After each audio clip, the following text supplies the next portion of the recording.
السلام عليكم ورحمة الله وبركاته. ازيكم يا جدعان، عاملين يا رب تكونوا بخير. النهاردة فيديو جديد من ببجي موبايل، طريقة تفعيل القفز او اللي بنسميها قذف تسلق في ببجي موبايل، اللي بنقدر نعمل منها بارماني، وفي بردك اللي هي التبيكة يمين ويسار. هسيب لكم اللينك بتاعها تحت. النهاردة خلينا في وضع القفز.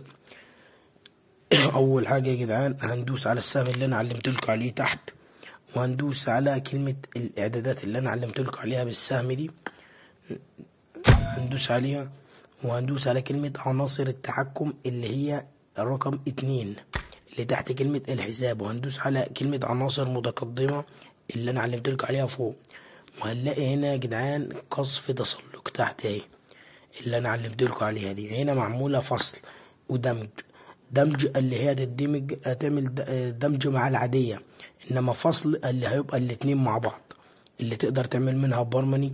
بس بارماني على ما اعتقد انها اتلغت من الموبايل، لانه انا مش عارف اعملها حتى الان. وبعد كده يا جدعان احنا انا عملتها فصل، انا كنت اعملها فصل عشان كده مفعلها. لو عملتها دمج كده هي مش هتتفعل، فنخش جيم كده نجرب مع بعضينا. ما تنسوش يا جدعان الاشتراك في القناة عشان تشوفوا المزيد.